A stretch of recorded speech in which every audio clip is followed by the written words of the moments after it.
بسم اللہ الرحمن الرحیم۔ بدبودار پسینہ آنا، جگر معدہ مثانے میں گرمی کا ہو جانا، ہاتھ پاؤں میں جلن ہونا، دل کا گھبرانا۔ پاکستان کیا دنیا بھر میں جہاں جہاں مرد حضرات رہتے ہیں ان میں سے 90% کو یہ مسئلہ ہے۔ نہ صرف مردوں کو مسئلہ، عورتوں کو بھی یہ مسئلہ عموماً رہتا ہے۔ معدے، مثانے اور جگر کی گرمی جس سے ہاتھ اور پاؤں کی تلیاں جلتی ہیں، دل گھبراتا ہے، اس کے ساتھ ساتھ سر پر کسی نے وزن رکھ دیا ہو، مزاج چڑچڑا ہو جاتا ہے، یہ سب اس وقت ہوتا ہے جب خون میں ایک چیز کی تھوڑی سی زیادتی ہو جاتی ہے۔ طبی زبان میں اسے ہم صفرا کہتے ہیں۔ یہ جب جگر کی کسی نالی میں رکاوٹ آ جائے، صفرا صحیح طریقے سے ہمارے جسم میں ضرورت سے زیادہ شامل ہو جائے اور اس صفرا کی وجہ سے ہمارے جگر میں، ہمارے معدے میں، مثانے میں، پورے دوران خون میں ایک رطوبت کی شامل ہونے کی وجہ سے حدت بڑھ جاتی ہے۔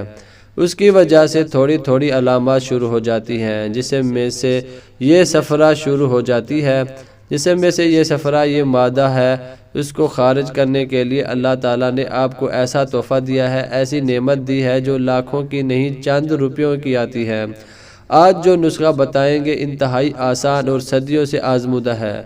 آپ نے خشک آلو بخارا اور املی لینی ہے۔ جسم میں سے صفرا کو خارج کرنے کے لیے اللہ تعالیٰ نے آلو بخارا سے بڑھ کوئی نعمت نہیں دی۔ جب صفرا کی مقدار زیادہ ہو جاتی ہے، خون میں، مثانے میں گرمی بڑھ جاتی ہے۔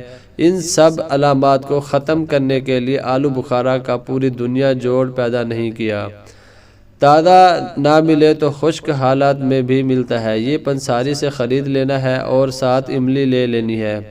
اس کو استعمال کیسے کرنا ہے؟ آپ نے 7 دانے آلو بخارا اور املی کے 10 دانے لینے ہیں، پھر 1 گلاس پانی میں رات کو بھگو دینا ہے۔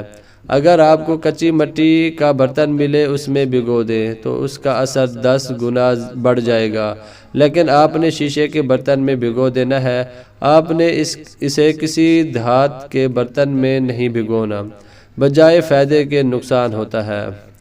رات کو بھگو دیں، صبح اٹھیں، ہاتھ سے اچھی طرح مل کر ان کو گٹلیاں نکال دیں، باقی جو بھی بچا ہے اسے پی لیں۔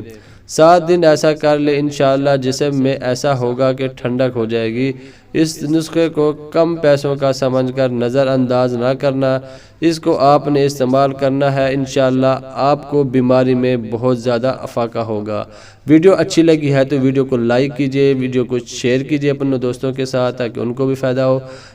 چینل کو سبسکرائب کیجئے تاکہ ہماری ہر نئی آنے والی اچھی سے اچھی ویڈیو آپ سب دوستوں تک سب سے پہلے پہنچے۔ ملتے ہیں کسی نئی اچھی ویڈیو میں۔ اللہ حافظ۔